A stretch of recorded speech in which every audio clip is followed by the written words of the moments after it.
There's cyanobacteria for oxygen. Those are found in like Olympic swimmers. That's like how you can identify an Olympic swimmer is by the amount of cyanobacteria in their gut. Really? I think at the professional athlete level, they're all looking for ways to legally, without using a performance enhancement device, but to modify their biology. Anything that they can do to close that last gap. Before and after a stressful event, whether it's like a UFC fight, and it's usually saliva, stool, whatever they'll give me. And I measure how those bacteria change. And I'll try to correlate the changes I see in the profile to papers that have talked about this bacteria does X, Y, and Z. I know that there's enormity of connections between the gut microbiome and everything from autoimmune to human performance to how our mood and emotions work, but never did I understand that we can architect our own microbiome to serve the goals that we have for our health outcomes. There's a list of bacteria that I'm confident that I can isolate from a lot of different people. So I presented someone with like a menu, like, hey, this bacteria does this bacteria does that. Like, which ones do you think would be valuable for you? There's a lot of people listening to this podcast. What benefit could they derive from working with Craft Microbiome to actually go in and re-architect the flora in their gut? There are changes in the gut that happen years before the symptoms develop. And one of the easiest things you can do is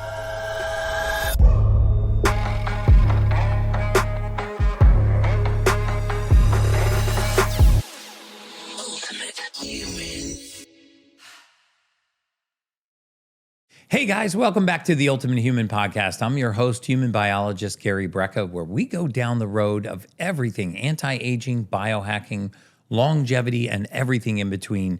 And today's podcast is going to be a fascinating podcast. I mean, first of all, because I am deeply, deeply interested in this subject. I never in my entire lifetime knew that the gut microbiome not only I knew that it could serve you, it could degrade your performance. I know that there's enormity of connections between the gut microbiome and everything from autoimmune to human performance to how our mood and emotions work, but never did I understand that we can architect our own microbiome to serve the goals that we have for our health outcomes. And that is the most fascinating thing that we're going to delve into today with our guest, Anders Corbett. Welcome to the podcast, my friend. Thank you for having me. And, you know, there's an interesting theme that runs through a lot of my podcasts. And, you know, I find that the most impactful, purpose-driven, passionate people, at some point in their life, they solve the problem. And I know that you were a professional athlete. And you were a world-class rower. At one point. You were training at the Olympic facility. I think you placed ninth in the in the world competition. And so here you are. You have this background as a professional athlete. You were folding shirts at one point at Brooks Brothers. Brooks Brothers.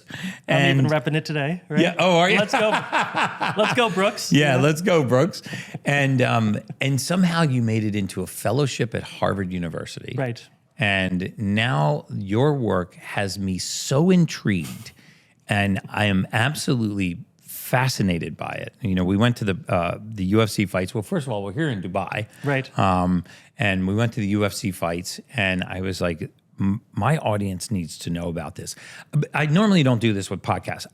I want to read some tidbits from Anders' background and some of the accomplishments he's had with the gut microbiome, just to set the tone for the rest of this podcast. So listen to this. If you're not fascinated by the end of these 10 line items, then this is not the podcast for you, but this blew my mind.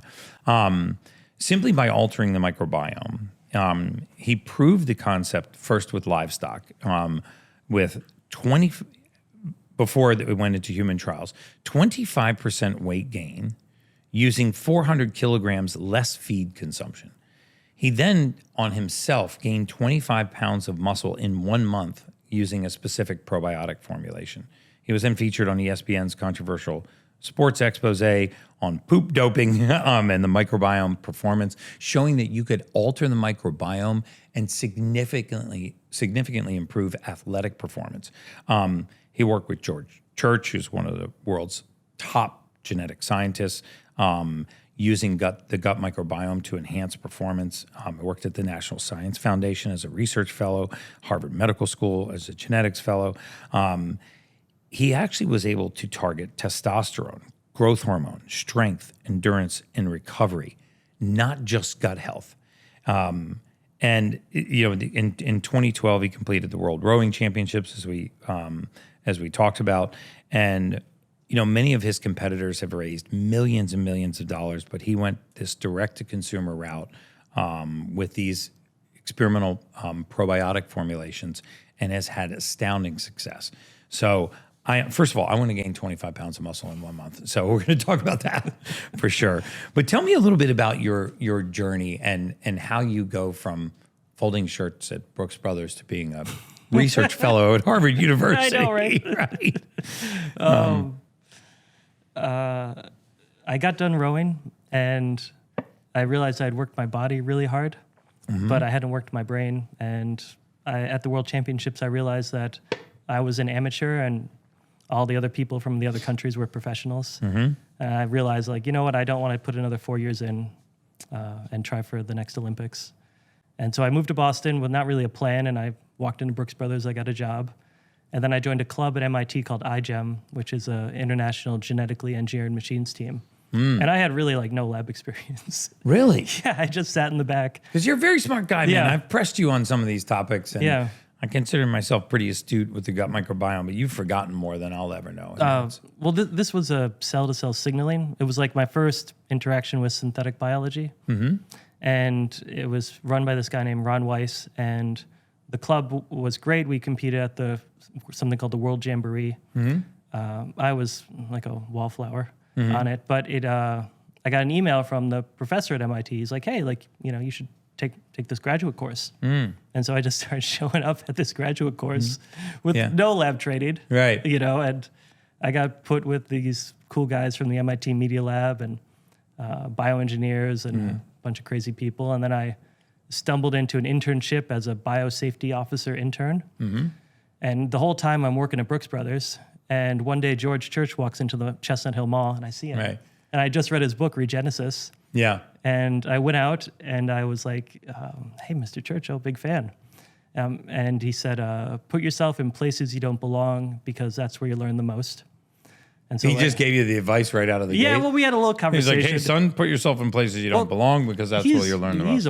That guy's wild. Yeah. And totally focused on the science, just... No, he's an yeah, and he travels in the same clothes with just a laptop. Really? A lot of these brainiac scientists are there's no fluff. It's all just intentionally focused on their craft. And 2 weeks later, I still had my ID pass from being a biosafety officer intern, and I got through security, and I brought some cookies, and I told the secretary, I'm one of George's old students. I just want to come say hello. And she gets me a meeting that day within minutes. And I say, hey, I'm here. Can I have a job? At Harvard. At Harvard Medical, in the premier genetics lab in the world. Yeah. And he walks right out of the office and says, get this guy a job. Really? And the secretary introduces me to a postdoc at the time. And CRISPR was new at the time. And CRISPR is the gene technology, editing. And gene editing, she trained me how to do gene editing on George's own stem cells, how to design primers, how to do transformations, how to do gels, which I was terrible at. She was always pissed at me about it. I couldn't run a gel to save my life. But how to do sequencing, how to work with all these different companies that the lab's a part of. And then the second postdoc I worked with heard that I had been a former elite athlete. And eventually we convinced Harvard to send us to the Rio Olympics to do a sport genomics study. And well, first of all, what is a sports genomics study? But before you answer that, I want you to explain to me and my audience, like we're 5-year-olds. Okay. How does your gut bacteria make your muscles stronger? I mean, because my first foray into really being fascinated by the gut microbiome was years ago. Dr. Perlmutter wrote a book called The Gut-Brain Connection. He wrote another one called Grain Brain. It was the first book that really drew my attention to how foundational the gut microbiome is, and these trillions and trillions of bacteria, and how they're actually not just digesting proteins and carbohydrates and nutrients, but they're actually signaling molecules. And they create serotonin, and dopamine. They drive behavior. They drive mood.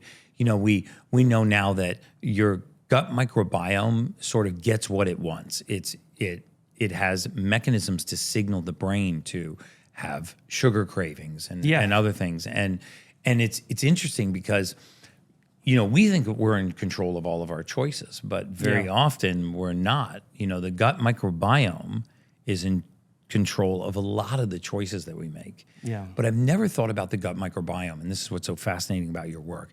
I've never thought about the gut microbiome as being something we can use or leverage to improve our processing speed, our memory, our focus, our concentration. And the last thing I thought would be, athletic performance. So talk a little bit about, as if we're 5 years old, how does the gut microbiome improve athletic performance? How did you put on 25 pounds of muscle in a month without There was this doping? crazy paper from, I think, February 2016, about how people in Malawi, famine victims, and it took their microbiome, it did a fecal transplant into mice, and it took the microbiome from a Westerner and put it in a different mouse. They fed the mice the same amount of food, the same amount of water, and the Malawian mice became malnourished, like lost weight, even though they were fed the same amount of calories. So you took the gut microbiome from someone who was malnourished. Yeah, no, someone else. And fecal transport into the mouse, and then you have other gut microbiome. Yeah, from a Westerner. From a Westerner. Yeah. Same diet. Same diet. Okay. Same water, same everything. And the Western mouse gets obese. Wow. Right? And they repeat this a lot of times. And the Malawian mice wouldn't grow, right? They were stuck on a poor growth pathway or whatever it's called. And so they found the single bacteria and they gave it to the Malawian mouse. And then all of a sudden it returned to normal growth patterns. Wow. Yeah. With a single bacteria. So by taking the gut microbiome and sequencing the different types of bacteria and looking at different types of levels, it's almost like a dial, right? You dial up certain bacteria, you get one result. You dial it down, you get a different result. So they dialed up the bacteria, from the Westerners, and all of a sudden these mice recovered on the same diet. Yeah, they returned to like normal. And that's kind of what happens when you get poor sleep, you have poor diet, you're overweight. Like these growth hormone pathways in your body, they don't function, they get blocked, right? There's, and so it's not really that well understood, but this Lactobacillus rhodori, a specific substrain of it, is able to remove those blocks, and then your body can start producing its own growth hormone. Yeah. What's fascinating too is as I'm getting further and further down the road of the gut microbiome, we know that antibiotics wipe out your gut microbiome, and that you should take probiotics afterwards. But when you start to look at how we can actually go into the gut microbiome and specifically select different characteristics based on the bacteria. So, for example, there are strains of bacteria that are broadly absent in people that have eczema and psoriasis. Yeah. There are certain strains of bacteria that are broadly absent in neurodevelopmental disorders like autism. Yeah. And to me, that's fascinating. And the percentage into the degree to which these specific bacteria are correlated to very specific diseases, pathologies, is fascinating to me. Yeah. Because, I think very often in modern medicine, we get it all wrong. We think that things go wrong for no reason, which is why we diagnose a lot of things as idiopathic, right, of unknown origin. But when you think about the gut microbiome, the different strains of bacteria as potentially being that root cause, this seems like something we could address en masse. There are a lot of papers that show like changes in the gut happen for Parkinson's, changes in the gut happen years before you develop some any sort of symptoms. It's like acromantia and cancer. They're finding these deficiencies in certain gut bacteria. Dr. Mark Hyman talks about this all the time. much higher prevalence in patients that have certain forms of cancer. Yeah. And, I think I'm fully bought in to that, but We're only at the beginning. Right? Yeah. There's a lot to learn. Yeah. There's a lot to learn. if you know me, you know I'm a huge believer in the benefits of hydrogen water. H2 Tab delivers cost-effective portable tablets that generate ultra-clean molecular hydrogen at 12 parts per million, one of the highest concentrations on the market. With over 1,300 published studies showing benefits of oxidative stress, energy, recovery, brain function, and so much more, taking charge of your health has never been easier or more cost-effective. Just drop a tablet in water, let it dissolve, and drink it back. It's less than $1 a day, science-backed and part of my daily routine. I never travel without this, and it is my favorite biohack. Visit drinkhh2tab.com. That's drinkhh2tab.com and upgrade your hydration today. Now let's get back to the Ultimate Human podcast.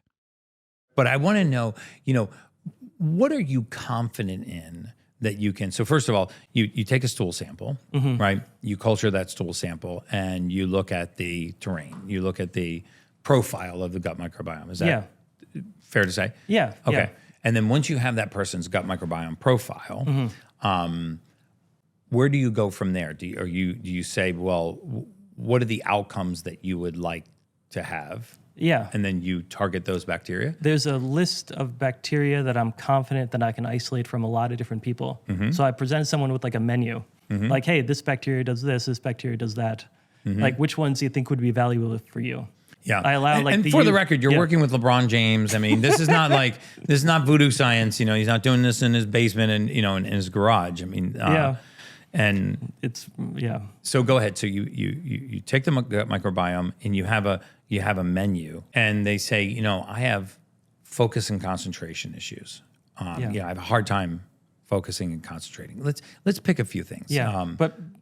Just to be clear, we understand like the first tier interactions, like this bacteria, and it's just starting to be, this bacteria lives in this part of the digestive tract and it makes B vitamins. Okay. It makes B12 or something, right? And so there's a geography issue, and then you don't know if that B vitamin is consumed by another bacteria, right? We don't know like the downstream thing. So the philosophy is I just overload with that bacteria.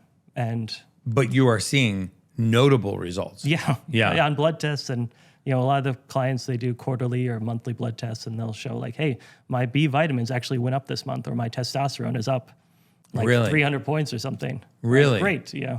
And it just sits at like 700 or 800 for months and months. After you've made this manipulation in the bacteria. Yeah. Okay, so let's unpack that. I would love to the extent that you're willing to do so, share an actual story of an athlete that came to you, or even somebody that had gut dysbiosis related ailment. Maybe it was eczema, psoriasis. Maybe it was chronic gut issues with digestion, food allergies, food sensitivities. Let's take a real life case that you've had and walk me through what you did from, understanding what their deficit was or their goal was, to getting their gut bacteria, to how you either manipulated or, cultured their bacteria, and then what the result was. So I guess we can do two examples. Okay. One, originally all the bacteria sold direct to consumer were isolated from me. And so there was like strength, endurance, and complete. Okay. And so a friend of mine had a PICC line in for years and years. He had Lyme disease. He ended up... Lyme's awful. Yeah, horrible disease. And he got misdiagnosed, and he lost a leg, and it was crazy. Oh my God. Yeah, so a PICC line with antibiotics for years. Yeah. Right? He's got no bacteria left. None. And he does blood tests, every half a year, quarterly, or whatever it is. And it was like it was a little low. And then what was a little low? His testosterone. Oh, his testosterone. Yeah. Okay. And then I give him the Craft Strength, and then it sits at like 800 or 900, and it's been there for like 4 or 5 years. But when you say I give him the Craft Strength, so I want to There's unpack 2 the bacteria in sequence. Craft Strength. So you get the stool sample, you look at the gut microbiome profile. Yeah. Right. I don't particularly find the profile that useful. It's okay. It understands, but it tells me what you ate yesterday. Right. What I really like to do is before and after a stressful event. whether it's like a UFC fight or the world's strongest man or at the Olympics or an NBA basketball game or something. And it's usually saliva, stool, whatever they'll give me. And I measure how those bacteria change before and after the stressful event. And I'll try to correlate the changes I see in the profile to papers that have talked about this bacteria does X, Y, and Z.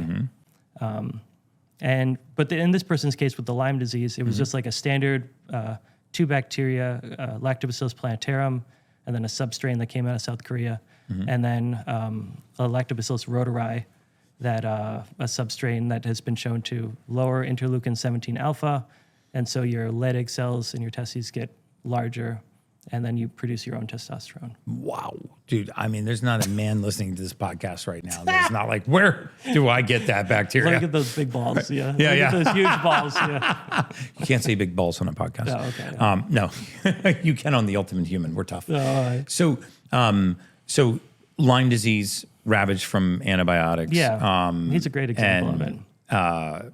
Get the bacteria, and as you repopulate the gut, is testosterone. Now, the main challenges of wiping out the gut microbiome are way beyond just a decrease in testosterone. I mean, Lyme patients have crushing fatigue, they have muscle soreness, they have brain fog that you can't imagine. They have poor focus and concentration, disrupted sleep patterns. And I believe that the vast majority of this does tie back to the gut, meaning that between the virus and the co-infections, the parasitic co-infection and the bacterial co-infection, you have this myriad of consequences that very often modern medicine doesn't link back to the Lyme disease. And in your friend's case, it sounds very sad. He had an amputation. For the misdiagnosis. Which is why medical error is still the third leading cause of Isn't death. that amazing? And it's not that doctors, I want to not Right, sound so harsh, like doctors are intentionally doing things or they're making mistakes. It just shows you, even as far as we are advanced in modern medicine today, the paucity of understanding of true human physiology, right? We're really just scratching the surface. That's one of my biggest motivations is I see this technological advancement, but I don't see the human advancing. And I thought this would be a good product to get us off our phones and get us So after repopulating his gut bacteria, now how did you decide what to give him? Mainly it was I didn't want to hurt the guy. Right, he's been through a lot. I'm like I thought I would give him the most benign lactobacillus strains. Right, it's in yogurt, which were wiped out, I'm sure, because you have the it's in yogurt, it's in kefir, but it's a very specific type of bacteria that has very specific function. And so I imagine these bacteria as like factories, right? That just go into your body and turn on as a factory. And they turn on by doing something called RNA sequencing. So you know which genes in the bacteria are actually turned on in the body versus in the dormant state. Right. And we know that our genes don't necessarily determine our destiny. I mean, our genes are sort of the blueprint. Where they say that your genetics load the gun, but your lifestyle pulls the trigger, right? And so in this case, you culture these strains of bacteria. He starts to take the probiotic. Testosterone recovers incredibly. How about the other myriad of consequences he was dealing with, like the myriad of other symptoms? Later that year, I'm friends with the guy. We go run a flat mile together. He was able to return to athleticism, which is nice. And he's a family man, and he's happily married and all that stuff. But, he's just living a normal life. He was I look up to him a lot. He's really highly educated. Been a venture capitalist for 15 years. Just had struggled. So this changed his life. Yeah. And I love the concept of you take my gut bacteria, culture and expand those. And so if I did a course of antibiotics, let's say, and you had my bacteria banked. When I'm done with the course of antibiotics, you could give me back my own bacteria. Yeah, that's a really big deal. And I do that for a lot of people. And a lot of people, they'll have surgery and I'll do exactly that. They take the antibiotics and then they get their own bacteria back to them. I mean, that's fascinating to me because, we're trying there are lots of good pre, pro, and postbiotics that are out Yeah. there. I mean, there's some that I really trust and I recommend to a lot of Of course, my yeah. community. But I always say that, there's, no matter what anyone tells you, there's no better hormone bacteria than one the body produces on its own. Yeah. Right? So if you could take my bacteria, bank them, and then if I did a course of antibiotics, repopulate my own gut with my own bacteria, there's no better targeted way to restore the gut microbiome. And than that. there's even like weird papers that are published about like the bacteria you get at birth in the birth canal through the breast milk seems to have like seniority over the other bacteria. So Really? you can like take that bacteria and it'll organize everyone else. Like time to get in line. Wow. And like the first performance bacteria actually was from a World War I veteran, and who was in the trenches, and everyone in the trench like died or got super sick from dysentery, except this one guy. He was healthy, he was fine, no problem. And so after the war, they've tried to figure out what happened, and so they isolated an E. coli strain. Fascinating that he even had the impetus to do that back then. It was a scientist almost 100 years ago, more than 100 years ago. That's what now. I mean, yeah. And it's still sold today. You can still buy it. Wow. It's called Mutaflor. Wow. And you can buy it, and it's still the same isolate of that same bacteria from that World War I veteran. Wow. And to this day, it helps constipation, helps diarrhea, it helps all sorts of digestive issues for travelers. It's a great product. So where do you see this technology that you've developed going? I mean, eventually, do you see it as like literally like a menu? You could come in and say, here are the challenges that I have. I have poor focus and concentration. I don't sleep well. I've got intermittent diarrhea and constipation. I mean, my gut's constantly bothering me. I get cramping. I get bloating. And you could dial up or dial down certain bacterial strains and repopulate the flora in a way that would address those symptoms. Yeah, I'm trying to.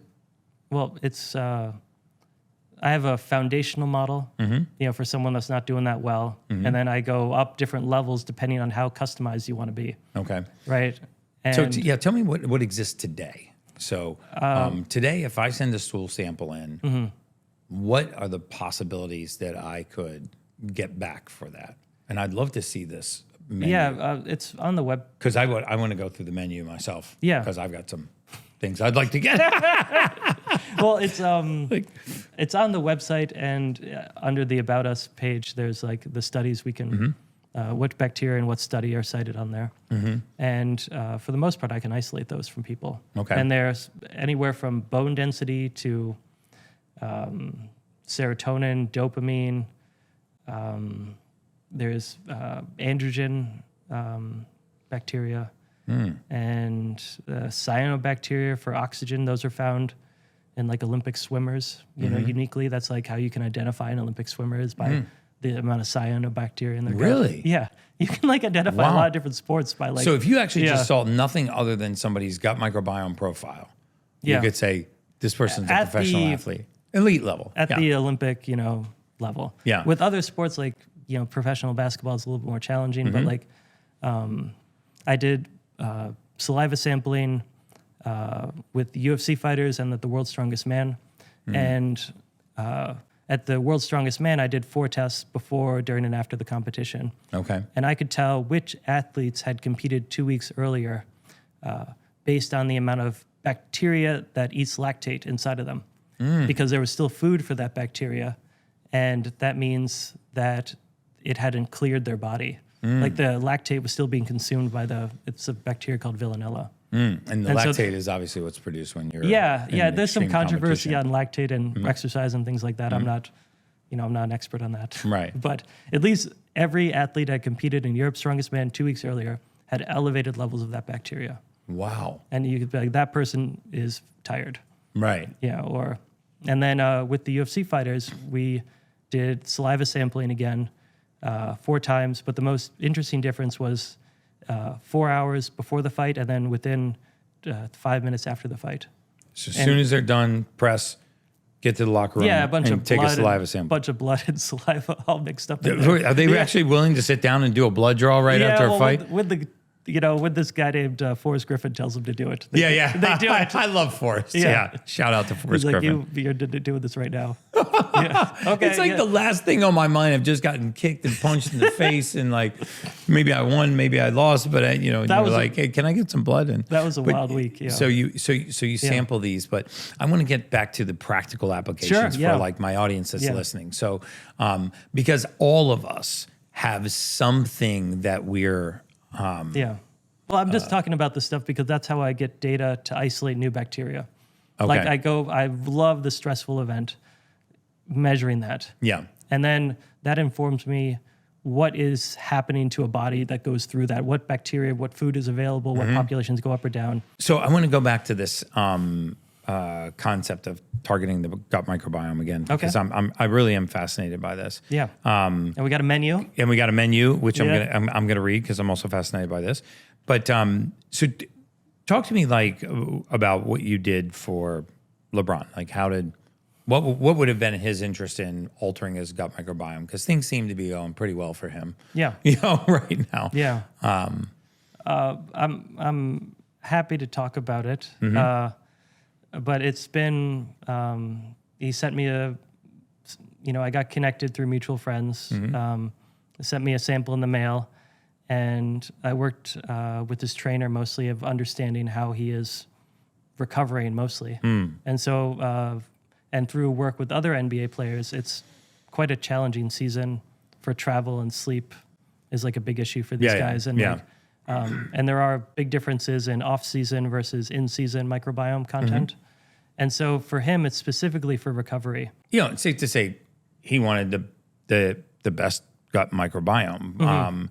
And, again, what's fascinating to me is you can go into someone who is a professional athlete, because I think at the professional athlete level, they're all looking for ways to legally, without enhancing, using a performance enhancement device, but to modify their biology, right? Whether it's through red light or hyperbarics, or sleep, or eating very clean foods, anything that they can do to close that last gap. This is just a tool, right? To close that last gap, right? So, so when you and most of us are not looking for that elite level of performance. So I want to bring this back down to what this means to working folks. There's two types of these bacteria. The bacteria that can impact day of performance, and then also day-to-day maintenance levels of your body. And what is it specifically doing? Is it reducing the lactate threshold? Is it improving oxidative phosphorylation? I mean, is it enhancing mitochondrial function? What is it that's having the impact on performance? Based on a number of papers, the Villanella bacteria sits between the blood and gut barrier, and it pulls the lactate out of the blood and consumes it in the gut, and then excretes another metabolite. Wow. Yeah, which is pretty cool, right? Yeah.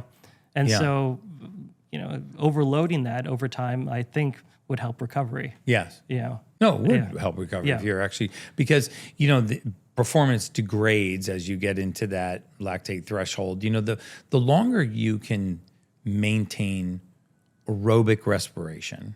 Right. We know that there's aerobic and anaerobic respiration. So, as you get anaerobic, your muscles start to burn, hydrogen ions build up. There's all kinds of things that are going on that are actually causing a degradation in performance. So highly conditioned athletes, higher VO2 max, better circulation, shuttling oxygen and carbon dioxide back and forth from the lung to the tissue is what really makes the difference between someone who can perform well athletically and someone who can't. Yeah. So, but what's interesting and fascinating to me is I've never inserted the gut microbiome into that. Yeah. To think, how could the gut microbiome push you further, either extend how long you can stay in aerobic respiration, or help you recover from anaerobic respiration faster by consuming these byproducts of those processes. Yeah. Lactate, pyruvate, these metabolic byproducts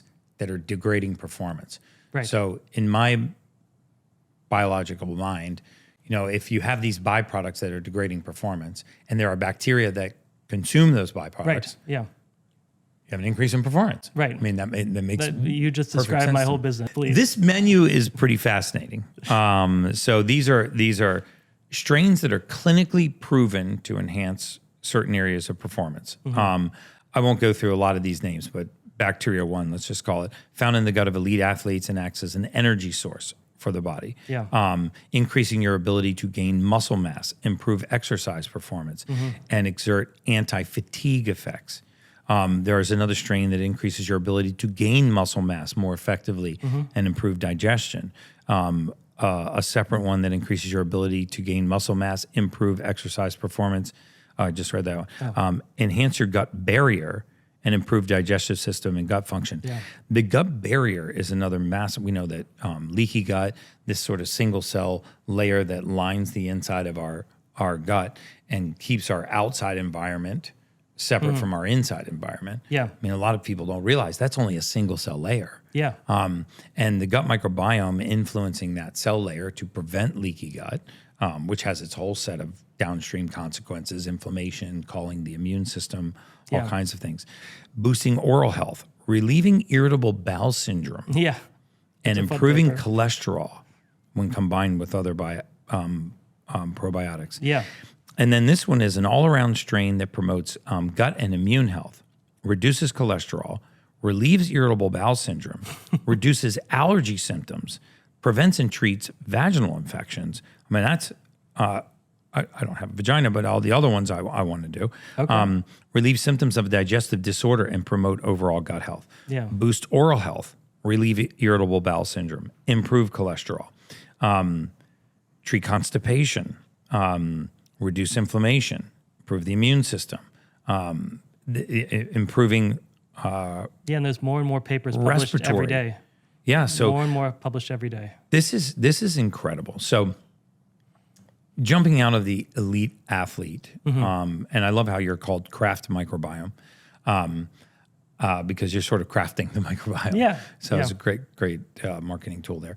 But the average person listening to this podcast, if they were to close their eyes and say, here's my wish list, and it started with things like, gut dysbiosis, because the vast majority of people do have something that they would love to fix about their gut. Totally. Maybe it's gas, maybe it's bloating, diarrhea, constipation, irritability, cramping, bloating, inflammation. Yeah. Where did they start? What would a stool sample arriving to your lab look like before it turned into a probiotic for them?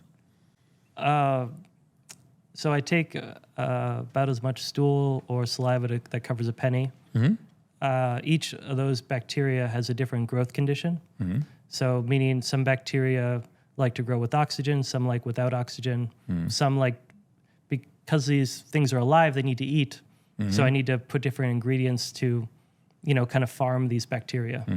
And so once I dilute the bacteria and make these growth plates, colonies will grow on the growth plates, little tiny single cells, or but enough that's as a single isolated bacteria. I take that bacteria, I do genomic sequencing of it to identify the strain, the substrain, and then any interesting genomic sequences within it. Once I have that ID verified, I put it in a media jar or a bioreactor with the same growth conditions how I found it originally. And then it grows large quantities. I freeze dry the bacteria. It's like a goo at that point, so it turns into freeze-dried bacteria. And this is their bacteria. It came from them. Yeah, it came from them. That's great. And then I save some of it, and then I put the rest in these capsules and then ship it to you. Okay, but you have it banked. Yeah, I do. So you can continue to grow that bacteria. Because, I have a number of professional athletes and folks that I work with. Several of them, just to give you one example, I have a very well-known athlete that had to have some dental work done. And because of the extensive dental work, they put him on a very powerful course of antibiotics. He actually did develop a jaw infection, which required another course of antibiotics. And there was noticeable degradation in performance after this massive Pretty amazing, antibiotic. right? Yeah. Yeah. And we struggled for a while. We fixed it now, but we struggled for a while to repopulate his gut. I mean, I tried all kinds of things, 38 Terra, BioComplete 3, my standard mechanisms for re-inoculating, the gut. It took much longer than we originally anticipated. But if you had it doesn't even need to be an athlete. I want to actually just stop talking about elite athletes because most people are not looking to close that last 0.2 of a mile in performance. Right. But just average mom and dad, goes and gets some, dental work done, or for whatever other reason, goes on a massive course of antibiotics, wipes out their gut bacteria. Where would you start with someone like that? I would try to find something called a Bifidobacterium infantis, which by most indications is the first bacteria that inhabits your gut. And it's one I was talking about earlier that seems to have seniority over the other bacteria to tell them what to do to organize. And that seems to settle down a lot of people's guts. Wow. Just kind of just settle things, get them, just stable. And then from there, after a few months, try to build it up from there. If you want protein to build lean muscle, but without the caloric impact or need to cut, you need Perfect Amino. It's pure essential amino acids, the building blocks of proteins, in a precise form and ratio that allows for near 100% utilization in building lean muscle and no caloric impact. So we build protein 6 times as much as whey, but without the excess body fat we normally get during bulking. This is the new era of protein supplementation, and it's real. If you want to build lean muscle without having to cut, you need Perfect Amino. Now let's get back to the Ultimate Human podcast. So when you look at people that have severe gut dysbiosis, there's a lot of people listening to this podcast that have been diagnosed with irritable bowel syndrome, ulcerative colitis, diverticulitis, Crohn's disease. Right. A lot of inflammation. Yeah, they're all inflammation. Yeah. Right? Itis is inflammation. And in those, if they're listening to this podcast right now, what benefit could they derive from working with Craft Microbiome to actually go in and re-architect the flora in their gut? The goal for me always is just to start small, right? And just start with does this help you or not? Yes. Because you should be able to feel better within a few days, right? And from there, really, just within a few days. Yeah, usually wow. that's usually great. the feedback I get. Okay. Hey, I'm, things are quiet. I'm sleeping better. I'm feeling better. And so, I'm very cautious. And so I like people to say they're feeling better, and then we can start isolating new and different types of bacteria for their own goals, right? I like the consumer to kind of drive the the consumer does too. I mean, there's nothing, right. I don't want to tell more people enthralling you need this, you need that. I'm like, no, hey, what's important to you? Yeah. Right. And what you're doing in the lab is taking their goal. Yeah. And sort of selecting the bacteria. That's the thing that's so fascinating to me, is that we're now, because we know that, for example, our gut bacteria will methylate tryptophan, an amino acid, into the neurotransmitter serotonin, or phenylalanine and tyrosine into the neurotransmitter dopamine. Dopamine is the main driver of behavior. Serotonin is one of the main drivers of mood. So you could see that if these conversions are off, you have issues with mood and behavior. Yeah. Now, I've always looked at genetic methylation, the deficiencies that impair. And that's the bleeding edge of the microbiome right now. Wow. Right? If finding out which bacteria help turn on or turn off specific genes in your human DNA. So if I could add targeted supplementation for the deficiencies that these people have to targeted probiotics, right? That to me would be the holy grail. Yeah, it's coming. There's research published now about that exact thing. But you're already doing it. That's the fascinating thing. You've had success in these areas. And so I take this test. I tell you what my goals are. You get my bacteria, and now you're trying to select these certain strains, to improve my cognitive function or what have you. But let's actually talk about some of those conditions. Diverticulitis, ulcerative colitis, Crohn's disease, irritable bowel syndrome. All of these conditions mainly all have the common theme of inflammation in the gut.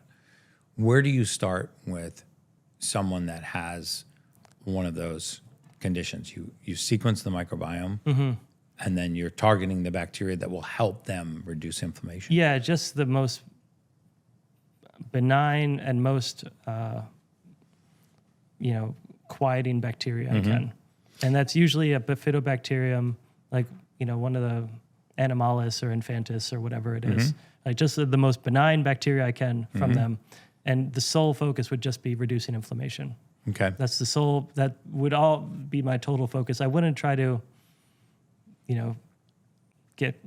turn you into a D1 athlete right off the bat. Right. Yeah. No, that's not their goal. Right. I mean, they want to be Right. out of pain. They don't want their day to be centered around their gut. And it's one of those quiet things that just, it's in the back of their mind all the time. When your gut is sort of determining your choices, you're not determining your own choices. And I have hundreds of clients like this. Their day is centered around the condition that they're dealing with. Right. Yeah. Like they're literally, when they get to Yeah. public event, they're thinking, okay, where's the restroom? Yeah. I need to be able to access this. I call and talk to all my clients right now. I'm sure that will change. But I ask certain questions, like people that tell me they have allergies. I know I can't give them lactobacillus. Right. Right. I know that causes problems for whatever reason. I also ask, can you eat garlic and onions? And like, no, I can't eat garlic or onions. So that will like change a whole bunch of different bacteria that I get them. And I'm not sure why this is the case. Yeah. But I know if I... But we know that correlation. Yeah. It's like, okay, now I go... And usually the bifidobacteriums are the best choice just because of all the numerous symptoms that they've talked about. Dude, I'm super excited about the fact. If you want to be, send a message to my team at info@theultimatehuman.com. Let's go. Because I really like to do these real world trials, if you will, and see if we can address their primary challenge and achieve their primary goal. Because I know that the clients I have, for example, that have eczema and psoriasis, a lot of what we do is focused on the gut microbiome, but we're not as selective. And, there's a little bit of guesswork there because you're throwing the strains in there, not knowing what they have an overgrowth of, what they have an undergrowth of, and which populations they really need to target. Whereas you can actually target those specific populations. That's what I find fascinating. And eventually we get there. But we're getting there, it's like spaghetti against a wall, to see what sticks. You're getting there by putting enough in that eventually the gut returns to its homeostatic. There's a few customers who are like, I don't care what it is, just give it to me.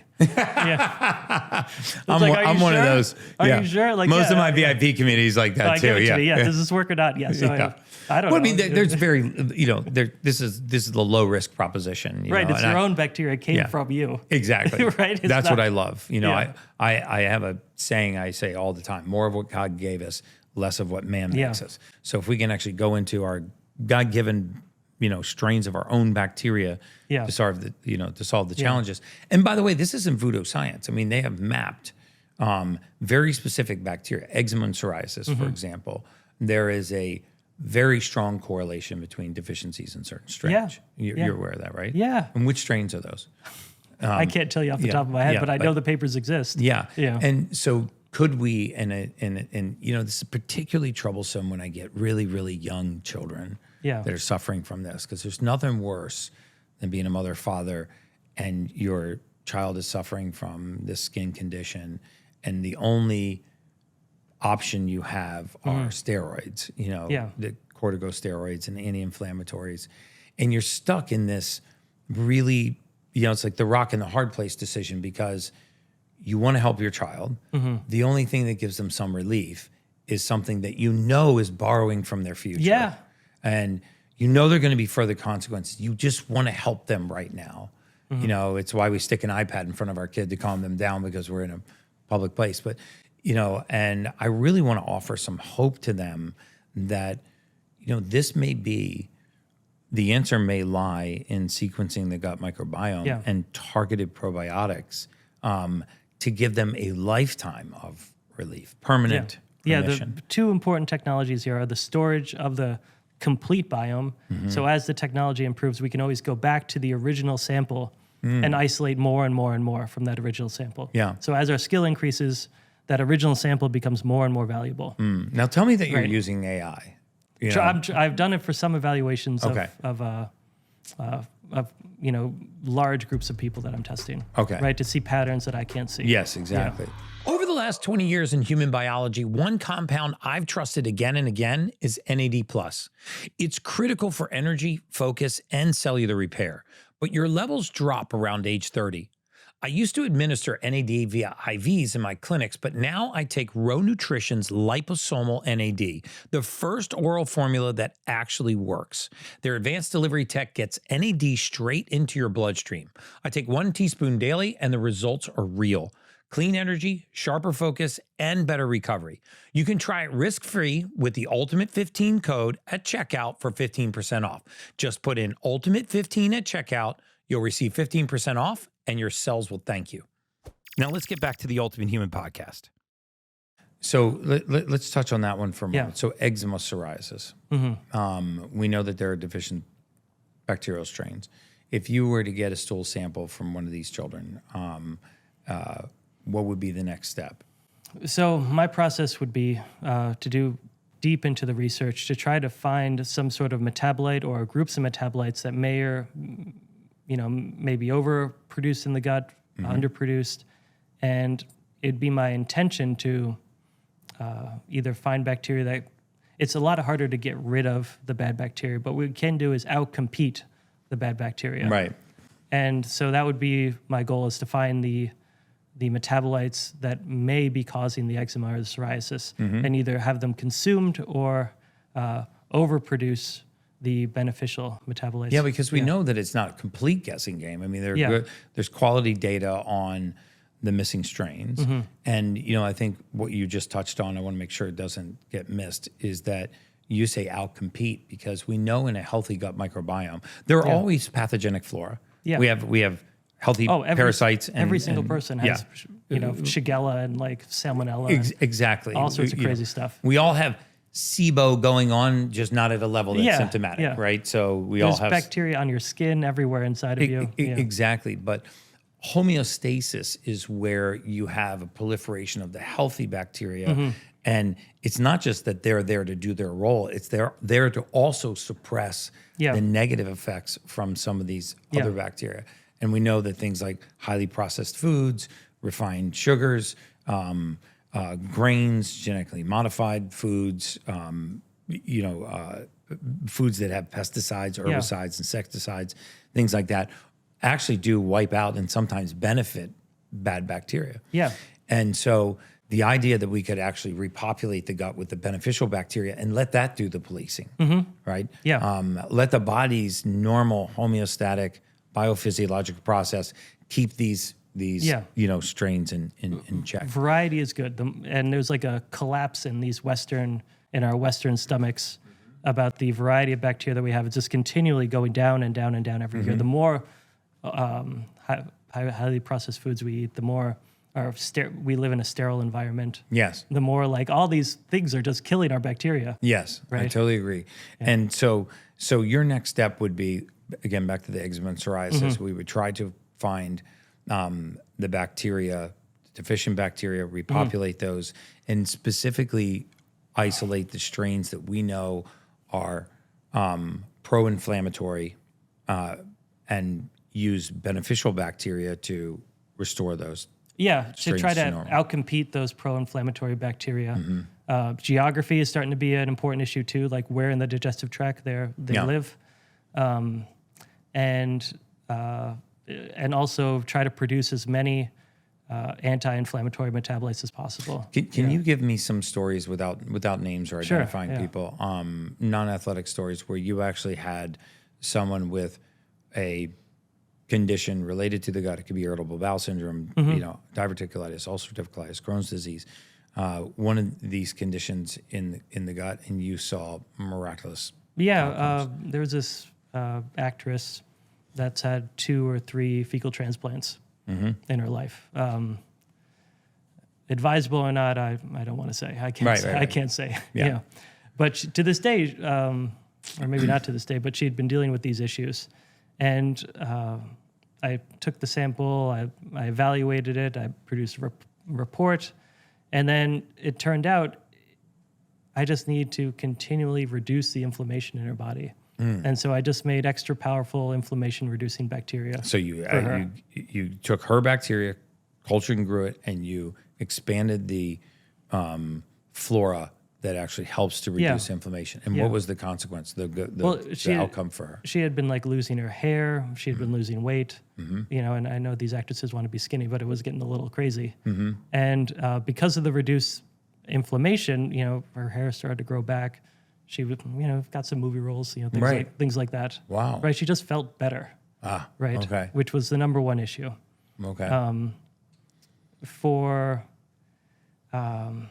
about anything in the realm of, you know, one of these gut dysbiosis conditions like an ulcerative colitis or diverticulitis or Crohn's? Have you had experience in manipulating the gut bacteria with positive outcomes there? It's in a side life. I did I did all the Side life. in a side life. I did all Sounds so shady. I did all the training to become a Pilates instructor. Did you really? I did pass all Dude, I've done 2 days of Pilates Yeah. and I could move when I got up this morning. And all I did was the core stretch thing. It was great. It was great. So bad. So when I was done rowing, my body was a little broken. Yeah. And so Pilates helped me put back together. So I did all the training. I didn't do all the teaching, so I'm not certified. But the teachers warned you, like, hey, if a client comes in and it becomes your job to fix them, you're never going to make that customer happy. Okay. Right. And so I've taken that approach too with the company. Like I can try to help, but I'm not sure I can fix everything. Right. So I try to is this something, how long have you been working on this? You know, what's your doctor saying? You know, how can I be supplemental to what you're doing? But have you had a supplemental role in helping people reduce their symptoms or put these things into remission? Do you have cases where you can say, hey, this person had XYZ condition post, targeted microbiome? Okay. Yeah. That's very exciting. Yeah. I don't want to, it's nice. I don't want to pay, you're like not giving yourself enough credit here. I'm trying to give you some credit because, I really believe that this is a massive frontier for modern medicine because there's so little focus.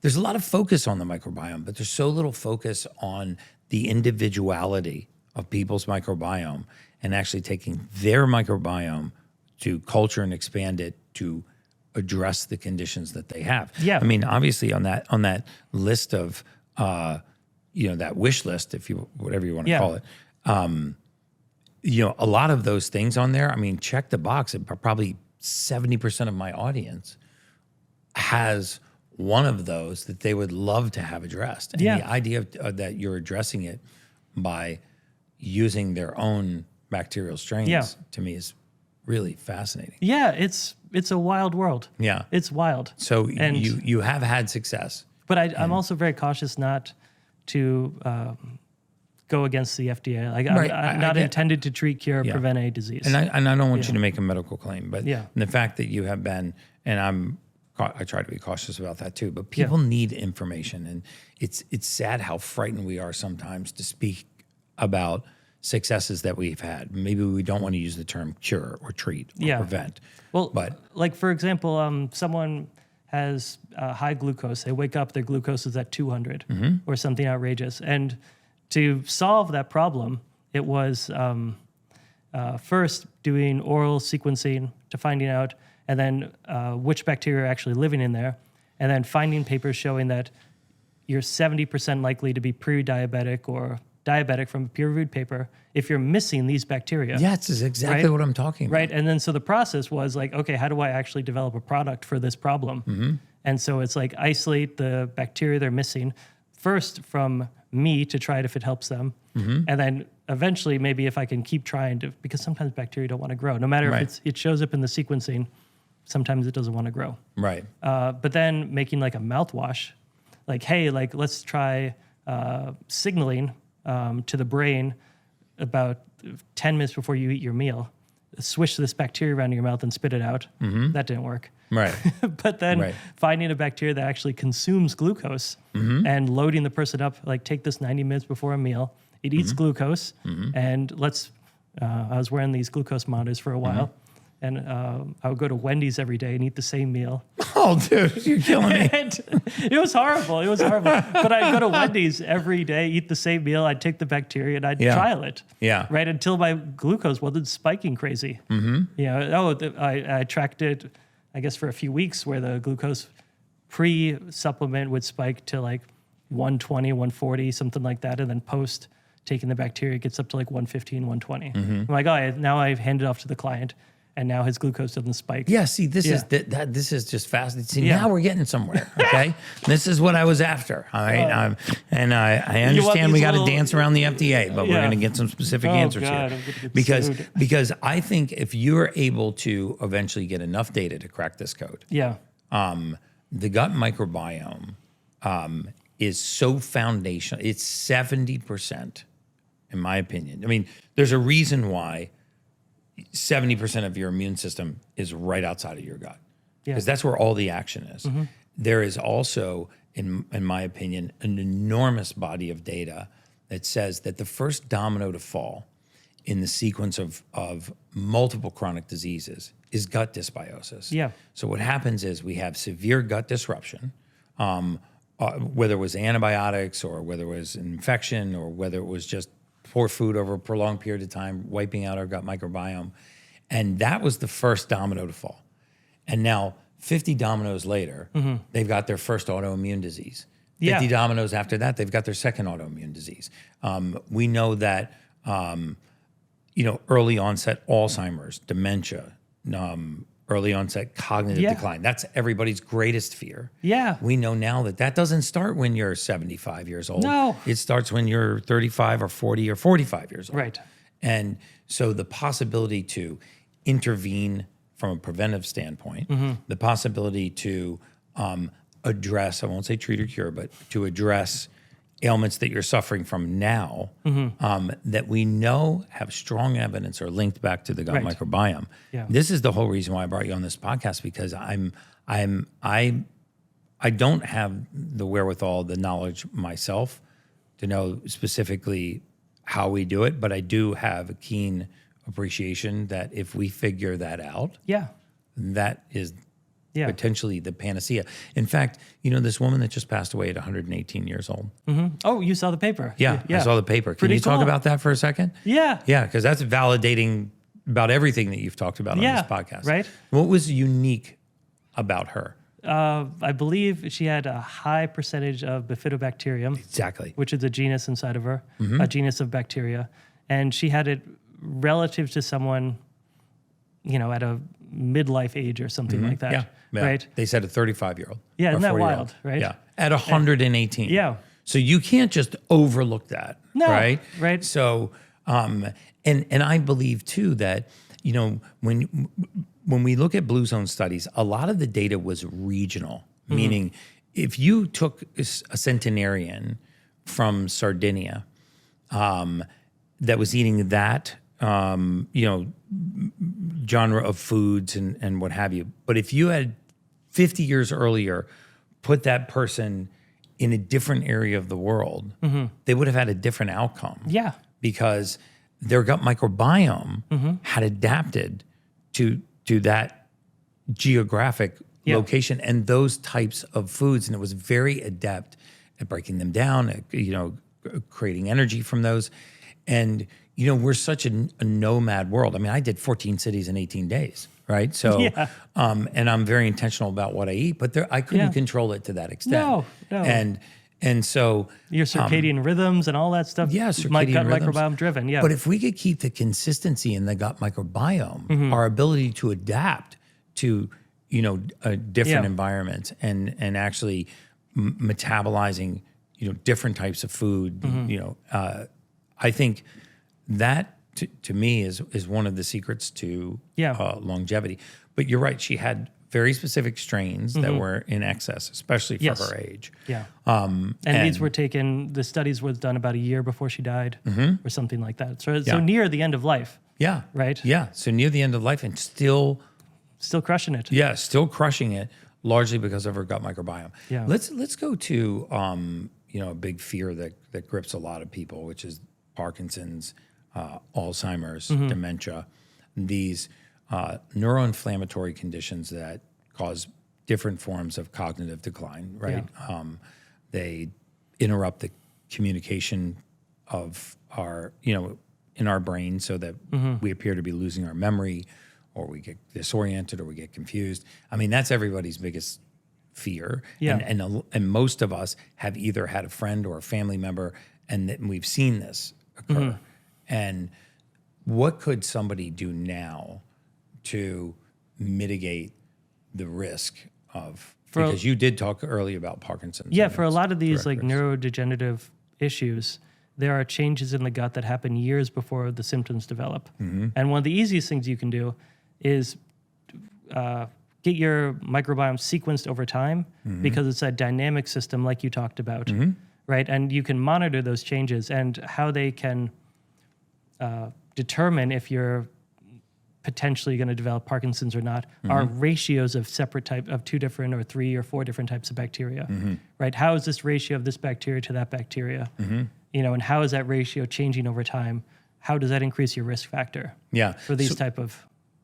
So at a minimum, if I knew that I either had a genetic predisposition, which there are to some of these conditions, they're not a genetic inheritance of the disease, but they're a genetic predisposition to the disease. So if I knew I was in that risk category, or I had cognitive decline, Parkinson's, Alzheimer's that ran in my family, what would you be doing right now? If you're listening to this podcast and that's one of your concerns, what would you be doing right now? You send the bacteria into your lab and start culturing the bacteria that combat those neuroinflammatory conditions. Right. And we know what they are. And so at a minimum, this would be a good risk mitigation tool, right? Yeah, at least have an understanding of what's going on over time. Yeah. Right? A single test is going to be okay, but it's the overtime testing that will determine a lot of risk factors. And then saving your original young bacteria, right, is really important. Yeah. Right? So as these ratios of your bacteria change and you get older, you can always go back to that young bacteria that we have in storage. So if you have 30, 40, if you're in your 30s, 40s, or 50s, you either have the genetic predisposition to one of these conditions, or it runs in your family, which is one of the things I don't like to, I don't like a lot of these familial characteristics in disease, because it makes people feel like there's nothing I can do. Right. Right? When Parkinson's runs in my family, I'm just going to get Parkinson's. Not true. Alzheimer's runs in my family, I'm just predestined to get Alzheimer's. That's why I like my true. product as a catalyst for change. Yeah. Like a user-driven. Like, people are aware of these things. Yeah. Right? And it's like, oh no, like with this product, I can start the change that can happen. So now, I can send my stool and saliva sample in, and I can, look at my profile, and I can at least begin to re-inoculate bacteria that are known to be the antithesis of those conditions. Correct. Okay. That can happen today. That's amazing. In a perfect world, where do you see Craft Microbiome going? Where's Craft Microbiome going to be in 5 years, based on what you're doing now? Next year, the dream. Say it. Just say it. The dream. The dream is the application, like an app on your phone that you plug in that says, like, I have a meeting today, I want to run a mile, and I have a dinner tonight. And then you have a box next to it, and the app spits out, take probiotic number 1, 3, and 6. And you have the box of like all your different bacteria. Like, take this one at this time, take that at that time. To like show the, I love that. Yeah. So that's next year. Yeah. Yeah. We do that now with, certain, just certain supplementation. Yeah. We take focus pills and neurotropics and, nicotine and caffeine. And, so we do try to manipulate, ourselves for certain activities. But the fact that we could do it with, bacteria that produce neurotransmitters. Strains. Like, at one point, a customer wanted to get super, like, he's like, I need something for golf. right? And so I'm like, I don't know. There's somebody with no problems in their life, right? By the time that their biggest concern is their Well, golf a lot of game. people love golf. A lot of people, I know, will but do I mean, I anything want to be get that better. dude. Like, I mean, a lot of things would go on my list before I got to my golf swing. But And so I'm like, grew up. I played a little golf. I don't play that much now. I'm like, okay, so you need to be calm. You need to be relaxed. You need to do X, Y, and Z. So I made these bacteria for dopamine, for serotonin that produce this stuff. I give it to the guy. His golf game gets a little better, but what really changes him is it helps him sleep at night. Right? And so sometimes you make this concoction, like you take this, and but it doesn't do what you want, but then it has a benefit for something else. yeah. So- Well, I mean, that's why the gut microbiome is so fascinating. We don't realize that, just saying that, it produces neurotransmitters. Yeah, but neurotransmitters are the foundation of mood. Yeah. They're the foundation of behavior. They're the foundation of our emotional state. Yeah. And aberrations in those things get us diagnosed with mood disorders and mental illnesses. Yeah. When the truth is, these are deficiencies that are expressing themselves as these conditions. And the next thing you know, you're on an SSRI or, Which causes all sorts of microbiome problems. right. Which again is just so the fact that we could get out of the chemical synthetic pharmaceutical realm and get into the bacterial realm, which is, instead of saying, I have a mood disorder, and I hate these words, but a mood disorder because I have a deficiency in the neurotransmitter serotonin. So I'm just going to take a selective serotonin reuptake inhibitor. Instead of doing that, to say, I'm going to take the bacterial strain that give me the proper level of serotonin so I can just have normal mood without intervention. Right. Like that to me is what's so fascinating about this. I mean, like I'm going to follow your work goes, but I would love to select, 8 or 10 of my, VIP clients or for my VIP community and see what challenges they are currently facing that we know map to the gut microbiome. What are the risks that they want to mitigate in the future? Maybe they have Alzheimer's, dementia, or cognitive decline in their family. Maybe they have an autistic loved one, which we know. Which is also being correlated. Yeah, there are two specific in the bacteria gut. in there too, correlated to inflammation in the gut. Interestingly, the FDA just approved folinic acid. Really? I didn't know that. They just approved folinic acid, prescription strength folinic acid, which is essentially the methylated form of folic acid or folate, as one of the frontline prescriptions that a physician could write for neurodevelopmental disorders. I know you're huge into that. I'm huge into that, and I was so excited to see that happen. It was like a eureka moment for me because finally something that is not chemically or synthetically altering our natural biology to fix you have anything to do with that? A symptom. You have anything to do with that? So, finally something that is not altering our physiology to get the result that we want, it's going back to our physiology and saying, could this deficiency cause this symptom? And instead of going after the symptom, let's go after the deficiency. And that's why I think that, whatever you want to call it, my work, my passion, which is restoring healthy physiology to get the outcomes that we want. Autism, I don't need to tell you about autism rates in the United States, and the statistics are scary. 1 in 5,000 to 1 in 32 children. And that is expected to double again in the next 5 years. I mean, the parabolic rate at which it's increasing. And yet we right say this causes this. Vaccines cause autism. Acetaminophen during pregnancy causes autism. We haven't reached that. We know that there is correlations. The reason why I believe that these are correlated is because of their impact on the microbiome. I don't have the specific peer-reviewed randomized clinical trial to prove it, but maybe you do. That would vindicate me. Well, it reminds me of a paper about supercentenarians and how the microbiome ages over time. And they tracked people I forget how long, but they had age groups. It was like something like 30,000 people they took samples from, all different ages, from 20 to 80. And they identified specific bacteria that decrease as you age, right? And so that's part of the storage. That's one of the bacteria I isolate, is these young bacteria.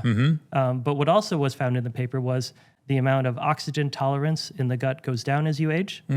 And what that means is the bacteria that, they're not oxygen tolerant, but they're fed by they increase relative to the number of pharmaceuticals you're on, right? And meaning you are degrading the capacity for normopathic bacterial function the more you we absolutely knew that in the mortality space. Yeah.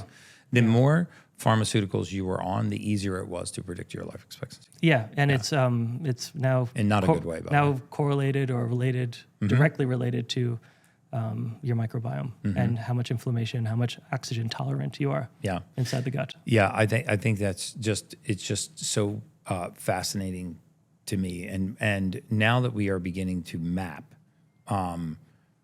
causal relationships between certain bacterial deficiencies and well-known disease processes, not the least of which, acromantia and cancer, for example, should wake everybody up to the absolute importance and the necessity for a healthy microbiome. And that our modern day lifestyle is the polar opposite of what we need to have a healthy gut microbiome. And, I always talk about this theory I talked about earlier in the podcast of the one domino that falls that causes all the other dominoes to fall. And very often the first domino to fall is this gut dysbiosis. In fact, there are a lot of, when pathogens invade us, bacteria, parasites, viruses, even heavy metals, and mold and mycotoxin. The vast majority of what they are impacting is the microbiome. And then the microbiome deficiency is giving us the symptom. Totally. Yeah. Okay. Right. Like oftentimes for myself, like, before you get sick or have a cold or something, you'll have some diarrhea or something beforehand, like a few days beforehand. And that was found during COVID too. They could track Google searches on diarrhea before the COVID would show up in the sewage samples that they were testing. Yeah, so like a few days before, like searches for diarrhea or gut dysbiosis or whatever would spike a few days before actually the virus would show up in the sewage. Or before cases. Yeah, interestingly, Whoop noticed certain trends. In their Whoop data, which I found really fascinating. Like respiratory rates starting to increase substantially in the days before they became symptomatic. So they were infected, but while the viral load was rising, before the patient even knew that they had it, they noticed this massive correlation between respiratory rates and the onset of COVID to the point where it actually became predictive. So, but again, if you're listening to this podcast, what should, if someone wants to take the next step, I feel like everyone could benefit from sending a stool or saliva sample into your lab. First of all, could you handle that kind of influx? I can handle that volume now. You can now. Okay. Recently, yes, I can handle the volume. Okay, so sending in a stool and a saliva sample, having their microbiome sequenced, and at least getting on a basic probiotic coming from their own flora. Starting with one or two. Addressing the deficiencies in bacteria that we know have major impacts on mood, major impacts on emotion, major impacts on inflammation. So that you don't buy yourself a consequence down the road. And I like that idea better than, I know some phenomenal probiotic manufacturing companies. But again, this is the one size fits all, but it's all we have right now. And I utilize them a lot, and there's some phenomenal products out there. There's like we were talking about before, like the World War I soldier, and there's tons of great companies. I really well, I want some of his. If you've got it lying around the lab, I want some of his back there. Okay, good. I got it in, guys. So, and then I'll start reselling it, and maybe I'll It's like You should, kind of yeah. like a We could sell drug Gary dealer for free. Brecka's own. Yeah. But no, I think for the vast, from Gary for the world. I like it. Yeah. Let's trademark that today. So I think that, you send in a stool and saliva sample, you get this profile, you culture those bacteria, and you begin to re-inoculate. What is the worst thing that can happen? Your inflammation goes down, your mood improves, you see that your cognitive function begins to improve, that brain fog starts to lift, and potentially you are mitigating the downstream risk of neurocognitive decline, Right. Which is, what none of us want. I mean, this woman that passed away at 118 years old, I saw some of the interviews with her, and fascinating to me how cognizant she was at 116, at 117 years old. I mean, very, very, very good grasp of where she was, what was going on in the world, her environment. She wasn't living in the past. She wasn't aloof. She wasn't despondent.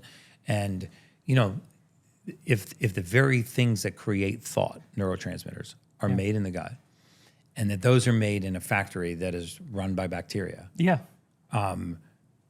there's a linear correlation between these. Yeah. So would you recommend that everyone at least start their stool and Just saliva sample? store it and get the test done. And then, begin to take your own probiotics. Yeah. That's fascinating. Take your own. What is one question I haven't asked you that you think everyone needs to know about the gut microbiome, or could be solved by what you're doing in your lab today? One question you haven't asked. I guess where I think it's all going. Yeah. Where's it all going? Where's it all going? You and I talked a little bit about this the other day, but like the virome, we talked about this? Yeah. And how there's a really crazy paper, and bacteria have viruses just like humans have viruses, but these viruses only attack the bacteria. Hold on, bacteria have viruses. What do you mean? Like Bacteria carry viruses. no, like there's a virus that will only go after lactobacillus. Oh, right. Yeah, and that's called like a phage. And so this crazy study, bacteria infected by a phage makes mice and makes flies smarter. Increases memory, right?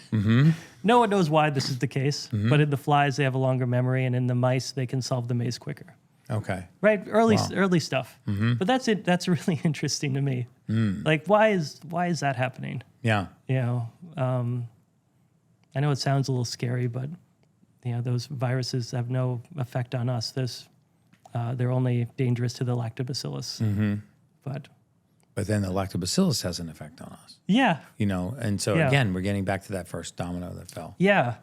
And soon it will be possible to model. I'm getting too technical. No, go ahead. Get technical for a second. Soon it'll be possible to model all through AI.